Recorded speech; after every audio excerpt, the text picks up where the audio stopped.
Pues bien, voy a seguir hablando de lo que ya había puesto ahí en un reel. Algunos comentaron y creo que salen algunas dudas. Los impuestos no son moralmente buenos. Los impuestos son básicamente un robo que se legaliza. Esto, si bien es cabalmente el punto de partida de mucho de lo que podemos hablar, voy a irlo explicando y tal vez no en uno, sino que en alguna serie de videos para dar un poco más el panorama de qué es lo que sucede.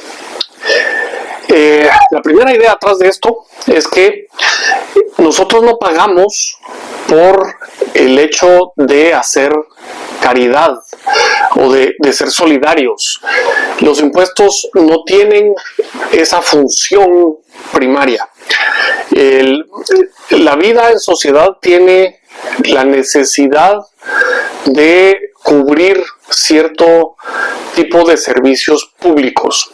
La salud y la educación no son ese tipo de servicios públicos y vamos a evidentemente entrar en eso en esta serie de videos que pretendo que me acompañen. No es la función del Estado esa parte.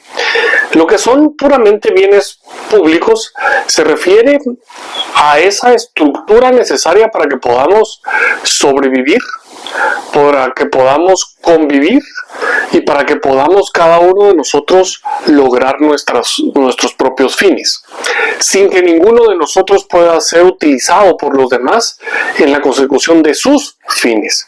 Es decir, lo que tú te propongas en la vida tiene que ser respetado por todos los demás y lo que yo me proponga en la vida tiene que ser respetado por todos los demás. Tú no puedes utilizarme a mí como un medio para lograr tus fines y tratarme de esa manera y yo no te puedo tratar de esa manera. Es decir, yo no puedo obligarte, tú no puedes obligarme, no puedo ejercer violencia, tú no puedes ejercer violencia conmigo para que te acompañe en esos fines. Y esa es básicamente de donde se define qué son las funciones que un gobierno tiene que tener. De esto, pues evidentemente hay diferentes modelos como tal, pero el modelo que escojamos implicará que en esas funciones existe algún tipo de pago que tenemos que realizar para poder lograr esa finalidad. Por eso es que podemos pensar actualmente en dos formas que ya existen, ya coexisten. Tenemos los tribunales de justicia, cuando tenemos una demanda contra alguien porque no cumplió un contrato, o podemos ir a un arbitraje, y el arbitraje es dentro de un centro privado y demás. Y bueno, los tribunales de justicia los están pagando todos ustedes por un pleito que yo estoy teniendo, aunque obviamente voy a incurrir en mis gastos propios, pero en sí el sistema está siendo pagado por todos, mientras que en el arbitraje cada uno de las partes que está peleando dentro de ese arbitraje está sufragando costos y los costos del centro de arbitraje y de los árbitros. Y esos son dos modelos. Eso quiere decir que no necesitamos impuestos para que exista formas de dirimir conflictos. Ahora bien, cuando se dice, y es mi posición, y era lo que ponía y proponía en ese reel original, es que no hacemos solidaridad a través de los impuestos. Principalmente porque termina siendo sancionable que yo no pague impuestos. La solidaridad se da cuando los actos son voluntarios, cuando hay una convicción de mi parte en el que dar servirá para algo en lo que yo estoy de acuerdo y es bueno. Y cuando yo voy y le doy a alguien en una necesidad específica, eso es solidaridad. Pero el hecho de que el gobierno utilice ese concepto cuando el mecanismo es obligatorio y luego decida qué hacer con él, excluyendo mi voluntad respecto a qué va a hacer con el dinero que me acaba de quitar, lo convierte en un robo. No hay solidaridad en esto. El Estado, el gobierno no hace solidaridad con las personas. No es un mecanismo de solidaridad, es un mecanismo de poder. Y como mecanismo de poder le hemos tratado de incluir en los textos constitucionales, en el de Guatemala en particular, del que hablaré también en esta serie, le hemos tratado de incluir formas de limitar ese poder en cuanto a lo que nos pretende cobrar. Pero nunca, bajo ninguna perspectiva, está dentro del el esquema, dentro de toda la estructura, está pensado que se haga solidaridad con él. Esto es una perversión, y esto existe únicamente a partir del siglo XX, aproximadamente, en Prusia y la Constitución de Weimar. Empieza a dársele funciones de solidaridad, malentendida obviamente, a los gobiernos, y esto empieza a hacer crecer lo que se denomina un estado de bienestar. Sin embargo, y esta es la perversión segunda, porque la primera perversión es tratar de vender todo esto como que es un mecanismo de solidaridad con el cual te tienes que sentir orgulloso de que estás pagando impuestos para ayudar al más necesitado. Todo esto tampoco es cierto, no se ayuda al más necesitado por el mecanismo de pago de impuestos, se ayuda al más necesitado en todo caso bajo el mecanismo de cumplimiento de lo que realmente debe hacer un gobierno, y no dejándolo entrar, porque viene la segunda perversión.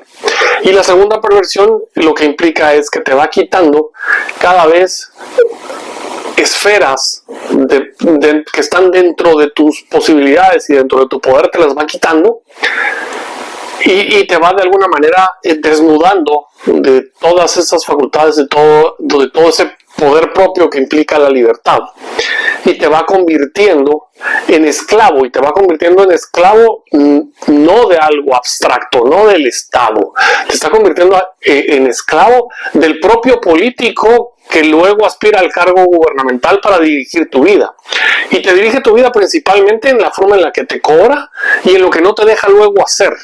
Y empieza a existir ese tipo de prohibiciones, licencias y demás, que se justifican todo de la misma manera que se justificó el aparato del Estado para la educación y para la salud. Empieza a justificarse que no te dejo abrir un negocio porque necesitas una licencia, un permiso, y etcétera, porque como Estado tengo que validar que no vas a dañar a alguien en el ejercicio de ese Estado. Entonces no puedes vender ni siquiera un plato de garnachas en el garage de tu casa, porque requieres una licencia sanitaria para que alguien valide y verifique que tienes un local adecuado, que te lavas las manos, etcétera, y empieza entonces esto a impedirte obtener lo que para ti es valioso, te empieza a impedir lograr tus metas, te empieza a impedir decidir por ti mismo, bajo la bandera de que todo esto es por un falso bien común. El bien común lo vamos a lograr cuando cada uno de nosotros pueda proveerle a los demás y servirle a los demás en lo que mejor le parezca, en donde mejor están aplicados sus talentos, sin intervención de ningún tercero. Y evidentemente esto también implica que podrás hacer mayores actos de verdadera solidaridad con aquellos que tienes a tu alrededor, que están en momentos de necesidad, y que tú podrás ayudarlos. Pero no podrás ayudarlos primero si no creces.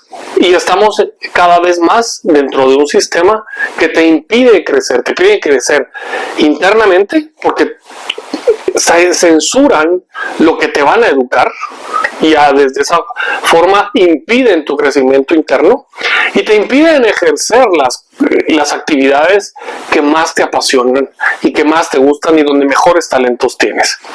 Y todo esto viene desde ese falso concepto que el Estado hace solidaridad y que te pide los recursos para hacer solidaridad, y que eso es bueno para el bien común. Es moralmente malo que te quiten el producto de tu trabajo. Para poder quitarte el producto de tu trabajo dentro de un esquema moral, te tienen que pedir permiso, tienes que estar de acuerdo, y lo vas a entregar voluntariamente, sabiendo a dónde va, con toda la posibilidad de decir: a dónde va no me convence, no me gusta, no lo quiero puesto allí, por lo tanto devuélvanmelo porque no estoy de acuerdo con ello. Pero en este sistema eso no se puede, y en el momento en el que no se puede, automáticamente estás dentro de un sistema de poder, y no estás de poder y de opresión, y no estás dentro de un sistema de solidaridad y de libertad.